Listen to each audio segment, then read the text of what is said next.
Chinese बहू। Chinese बहू हमारी याद तो है ना आपको? भूले तो नहीं ना? हाँ भाई, थोड़ी देर में ही सही, लेकिन चाइनीज बहू की कहानी आ ही गई। क्या हो रहा है ये देश में?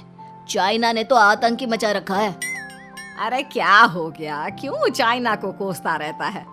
भूल मत, तेरी ससुराल चाइना की ही है।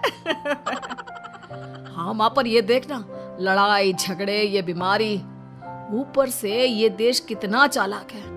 अंदर न जाने क्या क्या करता रहता है। तभी अंदर से बहू की चिल्लाने की आवाज आती है। अरे क्या हो गया बहू, क्यों चिल्ला रही है? माँ जी, ये देखिए, ये रूस ने यूक्रेन की हालत क्या कर दी है। ऊपर से चाइना में 2 बड़ा लॉकडाउन लग गया है। माँ जी, अब क्या किया जाए? अरे तो तुम लोगों को क्या परेशानी हो रही है, मैं तो यही नहीं समझ पा रही हूँ। वो क्या है ना माँ, हम लोग चाइना जाने की सोच रहे थे। सांगसू के भाई की शादी है। तो क्या? अरे कौन सा उन लोगों के यहाँ भाई घोड़ी चढ़ता है जो बहन काजल लगाकर नेक लगी? माँ जी, उसकी आंखें बहुत छोटी छोटी है। उसमें या तो पुतली रह सकती है या काजल। साले की पुतली निकाल कर काजल लगा दो। अंधा अमेजिंग! क्या क्या बोले तुम मेरे भाई के बारे में? अरे नहीं नहीं बहू, वो तो बोल रहा था कि तुझे नेग मिल जाएगा। हैं, बहन है ना तो उसकी। नहीं नहीं माँ जी, मैं सब समझती। ये मेरे भाई का मजाक बनाते रहती। कितना सीधा है मेरा भाई, बिल्कुल छिपकली जैसा। नहीं नहीं बहू, सीधा गाय जैसा होता है। सही पकड़े हैं माँ जी। हाँ, तो मेरे भाई की शादी है, मैं चाइना जरूर जाऊंगी। तभी एक पड़ोसन आ जाती है। अरे नहीं नहीं बहू, तू कहीं ना जा। हम लोगों का मन कैसे लगेगा तेरे बिना? ले बहू, तेरे भाई के लिए ये शॉल रख ले, हमारी तरफ से गिफ्ट कर देना। अरे सब कितने अच्छे हैं। मेरी चाइनीज बहू को कितने प्यार से तुम लोगों ने एक्सेप्ट कर लिया। सच में बड़ी भाग्यशाली हूँ मैं। कैसी बात कर रही है?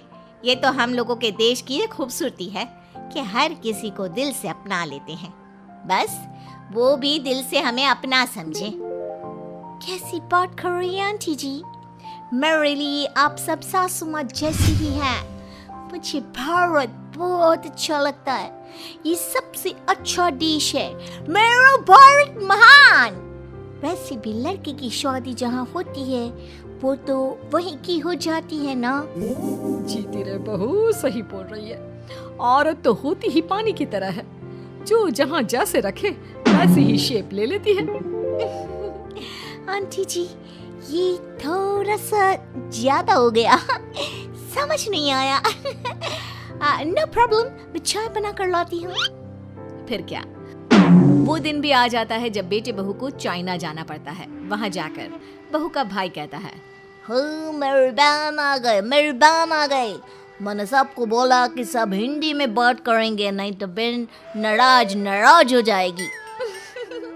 थैंक्स बॉय, हिंदी मेरी भाषा है। अब मुझे उसमें बात करना अच्छा लगता है। आपने जीजा जी से मिलो। ओ बहन, तुम अंदर चलो। सभी बहू को अंदर लेकर चले जाते हैं, लेकिन सांगसू का पति, वो तो बेचारा चाइना के ससुराल के आंगन में अकेला खड़ा रहता है। काफी देर तक जब कोई उसे नहीं पूछता तो वो माँ को घर पर फोन करता है। हाँ बेटा, पहुँच गए ना कुशल मंगल? हाँ माँ, लेकिन सांगसू पता नहीं कहाँ है। वो तो अंदर गई है, तब से बाहर आई ही नहीं। अरे कैसी बात कर रहा है? तो तू अंदर चला जा, तू बाहर क्यों है?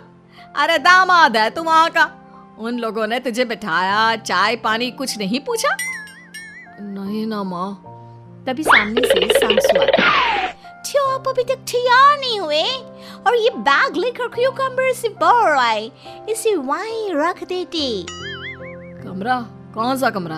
अरे कैसी बात कर रही हो? जब से तुम अंदर गई हो मैं बाहर ही तो खड़ा हूँ। बहू को बहुत हैरानी होती है और गुस्सा भी आता है। तभी उसका भाई और माँ आ जाते हैं। और सांगसू, अंदर खाना लग गया है। पहले ये बताओ कि मेरे पति को किसी ने खाना या पानी क्यों नहीं पूछा? वो भारत से ससुराल पहली बार आया है, वो भी मेरे कहने पर। उनकी इज्जत क्यों नहीं की? देख बेटी, तूने जबरदस्ती जिद में शादी की थी तो हम लोगों ने कर दी, लेकिन अब तुम ये सोचो, पूरी चाइना में मैं इस इंडियन को अपना दामाद बताऊं? So sorry. और तुम भी चुप रहना, नहीं तो वो लोग मेरी शादी तोड़ देंगे।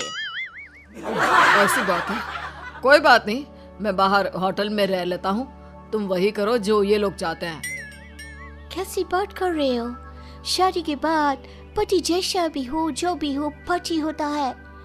वैसे भी तुम्हारे पूरे परिवार ने, सबने बिना सोचे मेरा साथ दिया, मुझे एक्सेप्ट किया, प्यार किया। मैं अपने देश में आपको अकेला कैसे छोड़ सकती हूँ? ये हिंदी फिल्म का ड्रामा बंद करो, मैं अब ये बर्दाश्त नहीं करूँगी। चुपचाप अंदर चलो, नहीं तो ये शादी वादी यहीं खत्म करके इसे अकेले ही इंडिया जाना पड़ेगा। कैसी बात कर रही हो माँ? ये मेरे पति हैं। है नहीं था, हम लोगों ने यहाँ वकील को बुला लिया है, जिसके बाद अब तेरा तलाक करा के हम यहाँ के चाइनीज लड़के से तेरी शादी करा देंगे। अरे कैसी बात कर रहे हो? हम तो यहाँ तुम्हारी शादी के लिए आए थे। नहीं नहीं, मैं सांगसू के बिना नहीं रह सकता हूँ। हाई वोल्टेज ड्रामा होने के बाद से ही सारा माहौल खराब हो जाता है कि तभी एक लड़की आती है। मैंने सारा इंतजाम कर दिया है, सांगसू की शादी का मंडप परसों लग जाएगा। तब तक इसके पति को कमरे में बंद कर देते हैं। सभी सांगसू के पति का हाथ बांधकर उसे कमरे में बंद कर देते हैं। ये क्या कानूनी है? आप लोग मेरे पति के साथ ऐसा नहीं कर सकते हैं। मैं किसी से शादी नहीं करूंगी, ये साफ बात है। पहले मैं अपनी शादी करूं, फिर तेरी भी शादी करवा दूंगा। सब कुछ तय हो जाता है, भाई की शादी हो जाती है। फिर वो दिन भी आ जाता है जब सांगसू की शादी वो लोग जबरदस्ती करने के लिए उसे मंडप पर ले जाते हैं। ऐसा मत करो, ये मेरी बीवी है। मैं किसी से शादी नहीं करूंगी। कैसे नहीं करेगी शादी? शादी तो तेरा बाप भी करेगा। हो, मैं करूंगा शादी। प्लीज कोई मेरी शादी किसी अच्छा औरत से करवा दे। चुप, बिल्कुल चुप। फिर माँ सांगसू और उसके पति से कहती है, तुम लोगों का बच्चा मेरी कैद में है।